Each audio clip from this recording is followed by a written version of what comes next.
Could you be somewhat to blame for this, and President Bush be somewhat to blame for this, in the endless talk about the war on terror?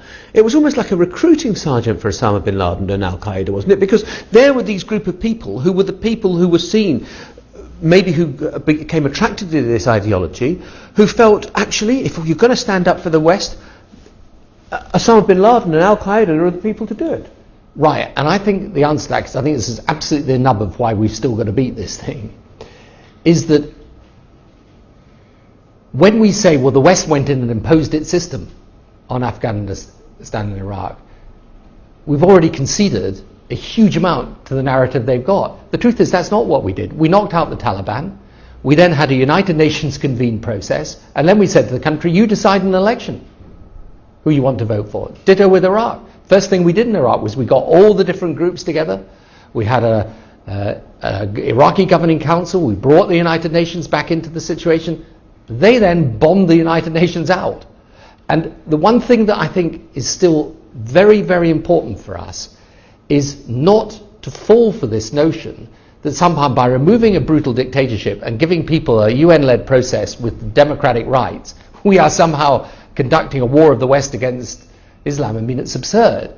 It's, you know, so the point is, until you challenge the fundamental nature of that narrative, you leave them in the situation where, yes, they can recruit, because we are appearing to say, well, yeah, we kind of understand why you feel like that. But would you also accept then that there was a naivety in the sort of maybe the liberal interventionist speech that you made in Chicago, you know, where you talked about the right to intervene and to kind of, you know, the preemptive war almost as being the least worst option, that you thought that you could impose democracy almost on these places, and actually it's more complicated than that?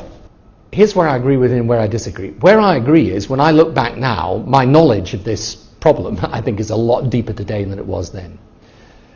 However, when you say, well, what's the consequence of that? You see, we didn't impose democracy. The people could have come out in Afghanistan and decided they wanted the Taliban. They didn't. You know, and whatever work anyone does in Iraq or Afghanistan, the one thing for sure is that the people there preferred the chance to elect their government. So when there were those by terrorism trying to destabilize that, my point is, you've got to stand up to those people, not say, oh, okay, well then maybe we should just have left the Taliban in charge. Okay, so you don't leave the Taliban in charge, but maybe what we've seen now with what has been unfolding with the Arab Spring is that this is not something that has come from the West, that has come from NATO. You look at what's happened in Tunisia, you look at what's happened in Egypt, you look at what is happening with still a great deal of uncertainty in Syria. That has come from the people. Yeah, that's great. But what's the lesson of Afghanistan, Iraq, Arab Spring? The people actually want freedom and democracy if they're able to choose it. And, you know, what we did in Libya, which I think was absolutely right, is... But there was an uprising that had started, and there were civilians that were being killed, and therefore that is when the UN came to be involved. It wasn't a sort of preemptive thing that as it was in Iraq. No, although one thing that I think has to be pointed out here, it's not that people in Iraq didn't try and rise up, by the way. They did. In fact, they tried to rise up in the early 1990s and were slaughtered. And were abandoned by the West. Were abandoned by the West. So, you know, what I find bizarre is when people say to me, well, we got rid of that terrible man Gaddafi in Libya, but by the way, it was wrong to get rid of Saddam. So I think look, in the end, what the Arab Spring shows is that this desire of people for you know, freedom. Why wouldn't you want freedom to choose your government rather than have it imposed on you is very deep, and it's not a Western value. Now, I also think, however, that in the action in Libya, we're able to learn from the experiences, particularly in nation building in Afghanistan and Iraq. But we've also got to hope, by the way, that in Libya you don't get the same external forces as you got in Iraq, particularly, and in Afghanistan, destabilizing the situation. Now, personally, I am pretty optimistic about that. I think there's every chance Libya will get on its feet. And that would be great. And it would also give, by the way, a lot of hope to other people in the region. Do you think that the consequences of Libya, if just let's assume you're right, and that the outlook is quite bright, and I'm sure there's going to be trouble along the way to a path towards sort of nation building and all the rest of it, and civil society returning, do you think that has consequences for the rest of the region? Yes, I do. Although I think the single most important country in the region from that perspective is what happens in Egypt. So I think that's where we need to put a lot of effort, a lot of work, and a lot of support. What happens? Is it acceptable to the West if they, the Egyptian people might go out and vote for the Muslim Brotherhood? Is that fine? Well, in democracy they're entitled to vote for whoever they want to vote for. I think what is important But you've been arguing that maybe these elections ought to be delayed, i.e. to give other opposition parties more of a chance. So, please delay your vote until such times as you're ready not to vote for the Muslim Brotherhood. Well, I think you're reasonable enough to say, where you've got a situation where there are no functioning political parties and you want a genuine democratic expression, you're right to give time for parties to organise themselves. In the end, you've got to accept the will of the people.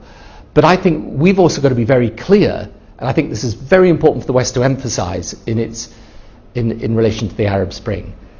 Because I find this when I'm out in the region. Look, when my latest visit to Israel is my 70th time in the region in the last 4 years, so I've got a reasonable understanding of what's going on there. I think it's really important people understand democracy is not just about the freedom to vote in and out your government. It's about freedom of expression, free media, it's about freedom of religion, it's about open markets, it's about the rule of law, it's about a whole set of attitudes and institutions, not just a simple you vote in your government or you don't. Do you think that could happen in Syria?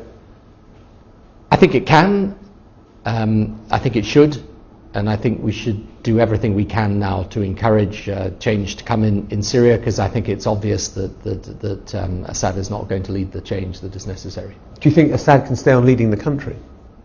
No, not credibly or legitimately. There are dictators, though, who may not have been credible but have managed to stay in power an awful long time. No, sure, that's true, but I think what's happening now is that, actually I think across the world, I don't think this is related just to the Arab Spring, I think it's partly to do, in fact, with the way the world works today and the way it communicates, social media, an emerging middle class. I think that evolution is preferable to revolution, but there are countries in which you don't get that choice. So, again, in my view, if in Libya, for example, Gaddafi right at the very outset had said, look, I accept now the will of the people is that there is change, let's try and work together to get a process of change, I'm not going to turn my guns on the people, instead what I'm going to do is engage with a process of change even though you don't agree with what I've done in the last years.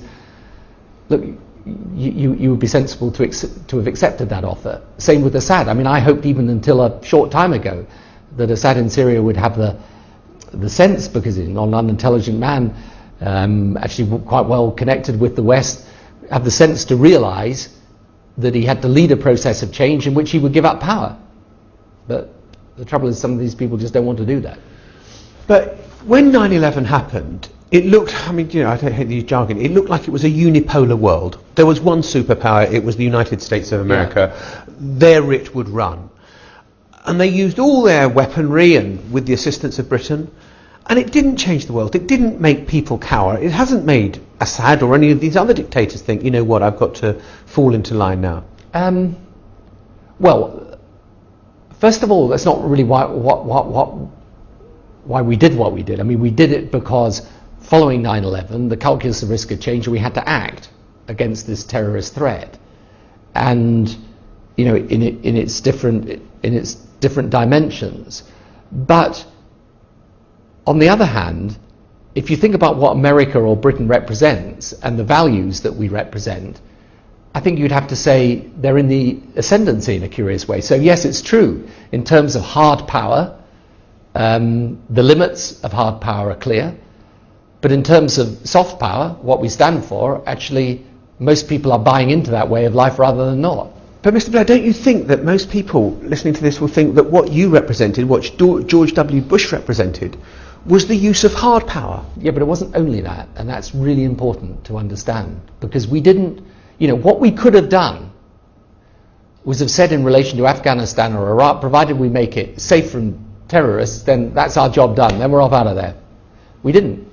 We actually said, look, the only safety in the end comes from a system of government that can be chosen by the people. And by the way, the only way we will resolve the problems of the Middle East today is through the spread of democracy. So where is the battle of ideas now? 10 years on, where would you say that the world is a safer place? Well, I think it is safer in this sense. I think we are winning the battle of ideas. I mean, I'm actually optimistic that the open-minded will win over the closed-minded.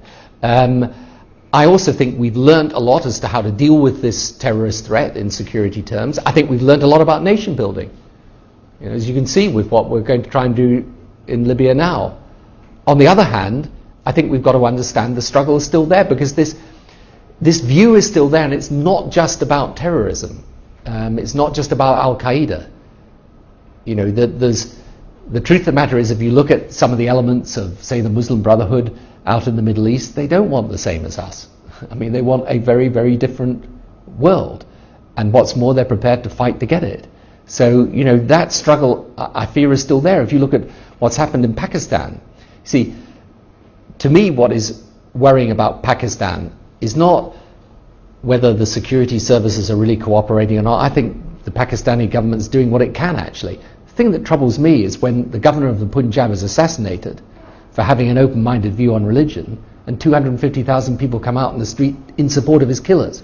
That's what worries me. So I think we've still got a long way to go, I'm afraid. And what I think now, as opposed to at 9/11, is I think this is a generation-long struggle. It's got many different dimensions. I think it's global.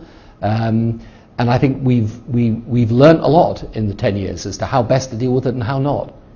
That will require the use of soft power in the future and hard power? Yes, I think it will be a combination of the two, because I think they have to know that if they're fighting us, we're prepared to stand up and fight. But in the end, the answer to it is a better idea. I mean, in that way, it's very reminiscent to me of kind of revolutionary communism.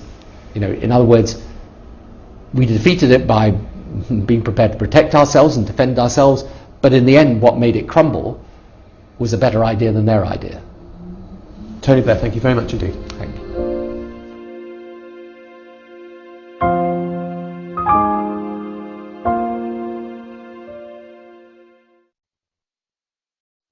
Ten years after September 11th, how has the world changed?